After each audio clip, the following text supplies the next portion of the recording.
안녕하세요, 김민석입니다. 6월 17일 화요일입니다. 장마철이라고 하는데 아주 날씨가 쾌청하고요. 아침 저녁으로는 또 선선한 바람도 불어서 아주 좋은 기분입니다. 지금 이제 제 목소리하고 이렇게 저희 방 풍경은 보여드릴 수가 있는데, 사실 지금 전해드리지 못하는 게 향기입니다. 제 방에는 그 아로마 디퓨저라는 거 이제 하나 사다 놓고요. 매일매일 아로마 오일 향을 이렇게 맡고 있습니다. 약간 가열을 해가지고 그 원액이 그대로 이렇게 방 안으로 퍼지는데요. 지금은 이제 페퍼민트 향을 해놓고 있는데 아주 코끝이 찌릿찌릿한 게 기분이 아주 좋습니다. 향기가 인체에 미치는 영향도 상당히 많을 텐데요. 우리 오감 중에 가장 연구가 좀 덜 돼 있는 게 후각입니다. 네. 그래서 오감을 자극해서 음악도 듣고 또 좋은 그림도 보고 또 좋은 향기도 맡고 또 만지면 기분 좋은 그런 보들보들한 것도 이렇게 만지면서요. 기분 좋은 하루 그렇게 시작하셨으면 좋겠습니다. 오늘은 이제 햇볕에 대한 얘기를 좀 드릴 텐데요. 먼저 블로그를 한번 읽어보겠습니다. 선크림을 바르더라도 햇볕을 쬐어야 하는 이유. 햇볕을 쬐면 건강에 좋다는 말은 명백한 사실입니다. 햇볕 하면 비타민 D가 바로 떠오르실 텐데요.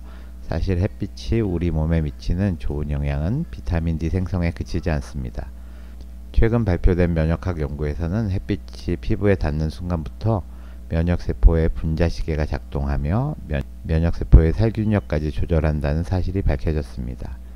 단순히 비타민 D만 만드는 것이 아니라 우리 몸의 면역 시스템 자체가 햇빛의 신호를 받아 움직인다는 의미입니다. 연구에 따르면 특히 낮 시간대에 자외선 B, UVB를 받은 피부의 호중구는 세균을 훨씬 더 효과적으로 제거했습니다. 흥미로운 점은 이러한 호중구의 살균 능력이 해가 진 뒤에는 뚜렷하게 떨어진다는 것입니다. 이는 면역세포의 활성도가 하루 중 시간에 따라 달라지며 햇빛이 그 핵심적인 조절자임을 시사합니다. 낮 동안 빛에 반응하는 유전자 PER2가 HMG-B1A라는 항균 분자의 발현을 증가시켜 호중구가 박테리아를 더 효과적으로 제거하도록 돕습니다. 이처럼 빛에 의해 활성화되는 유전자와 항균 분자는 비타민 D만큼 널리 알려지진 않았지만 면역 시스템에 지대한 영향을 미치는 중요한 물질임이 밝혀진 것입니다. 밤에 인공 조명만 접한 경우에는 이러한 반응이 나타나지 않았으니 면역계에도 일종의 하루 주기 생체 리듬이 존재한다는 것을 알 수 있습니다. 물론 햇볕을 무조건 많이 쬐는 것이 좋다는 뜻은 아닙니다. 자외선은 피부노화, 색소 침착, 피부암, 백내장, 황반 변성의 원인이 될 수 있습니다. 그래서 자외선 차단제를 바르고 선글라스를 쓰는 것이 중요하지만 여기에도 요령이 필요합니다. 대부분의 선크림은 UVB를 일정 부분 걸러내는데 전신에 과도하게 바르면 피부에서 빛에 반응하는 면역 유전자의 활성도 함께 낮아질 수 있습니다. 따라서 전신을 완전히 가리기보다는 팔뚝이나 다리 등 일부 부위는 짧은 시간 동안 직접 햇볕에 노출되도록 하는 방식이 더 적절합니다.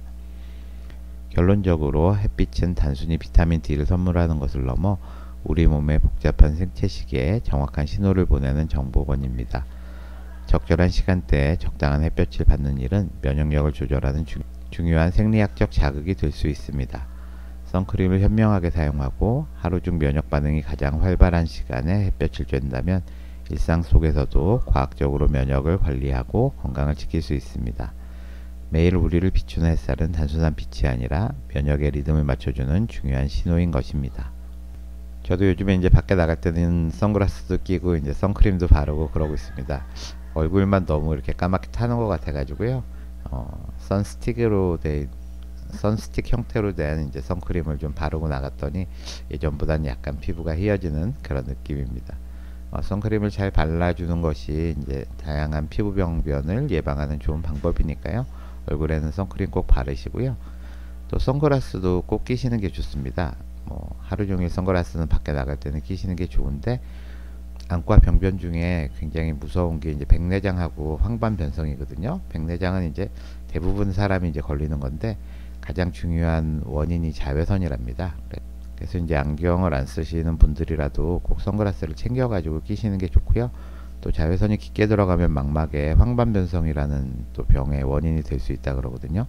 황반변성은 우리나라 실명 원인 중에 가장 많은 그런 병이니까요.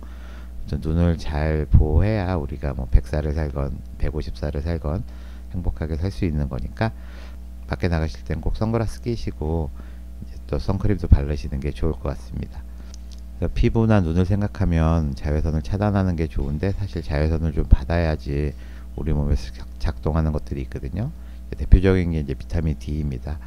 비타민 D 검사를 해보면 대부분 낮아가지고 주사를 맞기도 하고 또 약을 매일같이 드시기도 하고 하는데요. 사실 햇볕을 하루에 한 15분 정도 받아가지고 몸에서 비타민 D를 합성하는 게 가장 이제 생리적이고 좋겠죠. 근데 이제 선크림을 너무 많이 바르면 우리가 햇볕을 쬐도 비타민 D를 만들지를 못하니까요. 이제 팔이나 이제 다리 같은 이렇게 좀 노출되는 부위에는 선크림을 바르지 않고 한 15분 정도 햇볕을 쬐는 게 비타민 D도 합성을 하고 또 이제 요번에 새로 나온 논문에 의하면 이런 신호가 들어가야 피부에 있는 우리 면역 세포들이 활발하게 작동을 한다 그러거든요. 그래서 사실 예전에는 낮에는 이제 해가 뜨고 밤이 되면 깜깜했잖아요. 그러다가 이제 인류가 불이라는 걸 발견을 해가지고요. 그걸로 이제 음식도 익혀서 먹고 또 밤에도 이제 불을 켜놓고 이렇게 지낼 수가 있게 됐는데 사실은 뭐 거의 모든 동물들이 밤에는 깜깜하고 낮에는 환하고 이런 걸 통해서 이제 진화를 했거든요. 그래서 햇빛이 들어온다는 거, 아침에 밝았다는 거는 몸에 굉장히 많은 변화를 일으키는 그런 신호가 됩니다. 그래서 대부분 이제 낮에 환할 때 먹이 활동도 하고 다양한 활동을 하고 밤에는 이제 다시 그런 걸 정리하고 또 보충하고 그런 시간이기 때문에요. 요즘같이 이렇게 밤에도 낮처럼 환한 이런 세상이 오더라도 우리 몸이 오랫동안 그런 진화적인 그런 변화를 겪었기 때문에 밤엔 되도록 꼼꼼하게 해놓고 몸을 좀 정돈하는 시간을 갖는 게 중요하거든요. 그래서 이런 걸 이제 생체 시계라 그러는데 예전에는 생체 시계가 어떻게 작동하는지 뭐 그런 게 있을 거라고 생각은 했지만 잘 모르다가 중요한 유전자 4가지가 이제 밝혀졌거든요. 그래서 그 4가지 유전자를 밝혀낸 분들이 이제 노벨상도 아마 타신 것 같고요. 뇌에 이제 중요한 생체 시계가 있고 뇌뿐 아니라 우리 간이라든지 근육 같은 데도 또 중요한 생체 시계가 있다는 거 이런 것들이 이제 밝혀져서 생체 시계가 인간의 건강에 미치는 영향 뭐 이런 것들도 많이 연구가 되고 있습니다. 그 중에 하나가 이제 생체 시계에 의해서 면역력이 활성도가 조절된다는 건데요. 이번에 이제 뉴질랜드 연구진들이 지브라 피쉬라 그래가지고 이제 줄무늬가 있는 그런 물고기입니다. 그 물고기 치어라 그래야 되나요? 막 태어난 지 얼마 안 된 그런 물고기를 가지고 이제 실험을 했는데 우리 생체 시계를 이루는 유전자 중에 피리오드라는 유전자가 있거든요. 그 피리오드가 면역력을 조절하는 데 중요한 역할을 한다. 뭐 이런 거를 밝힌 논문인데요. 간단하게 논문 한번 살펴보겠습니다. 사이언스 이뮤놀로지라는 잡지에 실렸고요. 여기 저자들은 이제 뉴질랜드 오클랜드 대학에 있는 그런 분들입니다.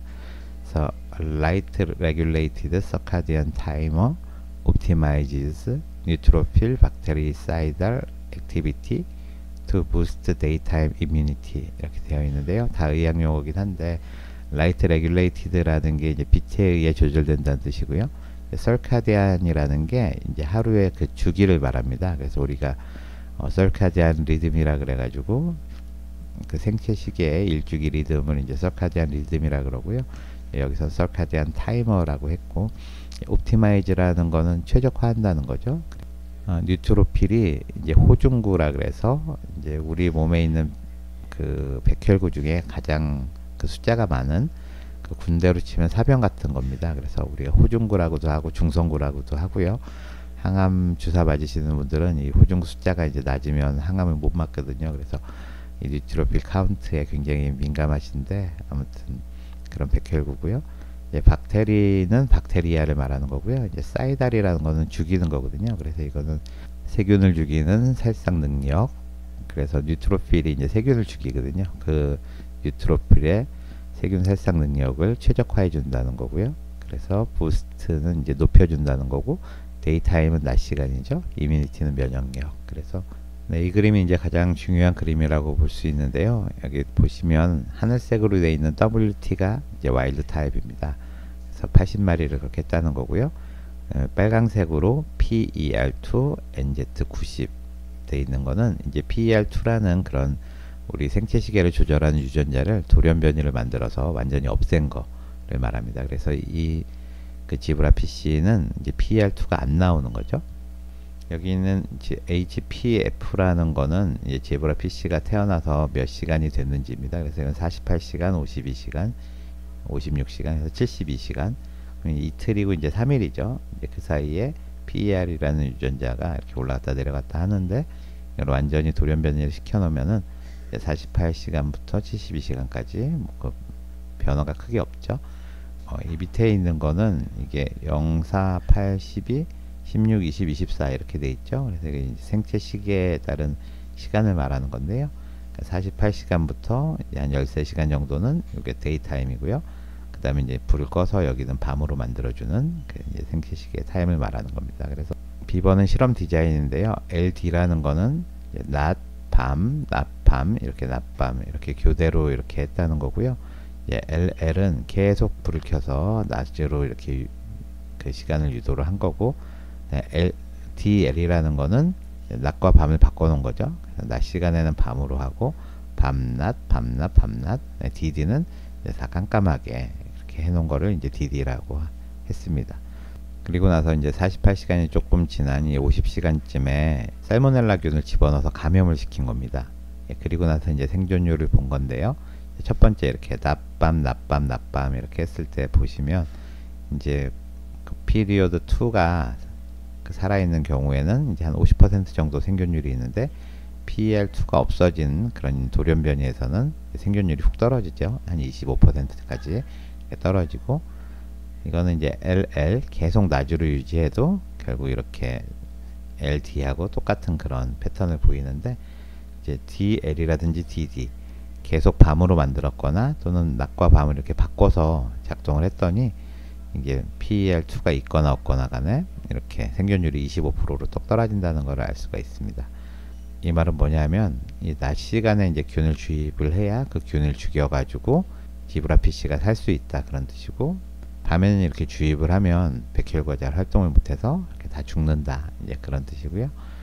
여기 이제 녹색으로 보이는 게 이제 균을 주입한 거거든요. 그래서 이거는 3시간이고 24시간 후를 말하는데, PER2가 살아있는 경우에는 균이 그렇게 많이 퍼져 있지가 않죠. 균이 없는 것도 있고 별로 퍼져 있지가 않은데, PER2라는 걸 없애고 나니까 균이 이제 많아지고 이런 애들은 나중에 이제 죽게 된다는 겁니다. 이거는 이제 균의 양을 정량적으로 분석을 한 건데요. 이제 균 접종하고 1시간 후에는 그렇게 차이가 없는데, 이제 24시간이 지나면 이 PER2가 와일드 타입인 경우에는 균이 별로 없지만, PER2가 없는 경우에는 균이 많아져서 이제 죽게 된다 그런 뜻입니다. 그래서 이 그림을 요약을 하면 결국 낮 시간에 이 균을 주입을 해야 그때 백혈구들이 작동을 해서 이 지브라 PC를 살릴 수가 있고, 그때 중요한 역할을 하는 유전자가 PER2라는 그런 서카디안 리듬에서 반응하는 그런 유전자다 하는 게 이 논문의 핵심이 되겠습니다. 이 논문에 이제 사용된 물고기가 이제 지브라 PC라는 건데요. 지브라라는 게 얼룩말이잖아요. 그래서 무늬가 이렇게 가로로 이렇게 돼 있는 그런 관상용 그 물고기인데, 동물 실험에도 많이 쓰이는 그런 물고기인 것 같습니다. 어떻게 생겼는지 궁금하실까봐 이제 한번 보여드렸고요. 그래서 사람이라는 게 그 리듬이 필요한 거거든요. 24시간 계속 달릴 수 있는 그런 열차가 아니고, 달렸으면 좀 쉬고 정비하고 이런 시간이 필요한데, 인류 진화에서 늘상 낮에는 활동하고 밤에는 이렇게 쉬고 하는 그런 패턴이었습니다. 이제 야행성이 아니기 때문에. 그래서 모든 우리 생체에 있는 유전자들이 낮에는 좀 활성화되어 있고 밤에는 되도록 작동을 안 하거든요. 대표적인 게 이제 소화시키는 그런 거죠. 그래서 이제 밤에 뭔가를 먹으면 여러 가지 이제 몸에 부작용이 생깁니다. 그래서 해가 떠 있는 동안에 밥을 먹어야 그게 이제 소모도 잘 되고 또 우리 몸에서도 좋게 쓰이는데, 해가 진 다음에 뭔가를 먹으면 일단 소화시키고 흡수하는 데도 어려움이 있고, 또 간에서 이걸 저장하는 거에도 상당히 어려움이 있습니다. 우리 몸이 이제 그렇게 진화가 돼 있고, 우리 몸의 유전자들이 이제 순차적으로, 그러니까 하루에 햇빛이 이제 딱 뜨는 순간부터 밤까지 유전자가 언제 어떻게 활동할지 다 몸들은 계획이 있는 거거든요. 그래서 그 계획에 맞춰서 우리가 살아주는 게 가장 몸에 부담이 덜 되는 거고요. 몸은 쉬려고 하는데 자꾸 일을 한다거나 뭘 먹는다거나 뭐 이렇게 하는 거는 결국은 이제 몸을 망가뜨리는 거니까요. 그러니까 낮에는 열심히 일하고 잘 먹고 밤에는 이제 먹지 말고 푹 쉬고 또 잠도 잘 자고 뭐 이렇게 하는 게 이제 건강에 좋을 것 같고요.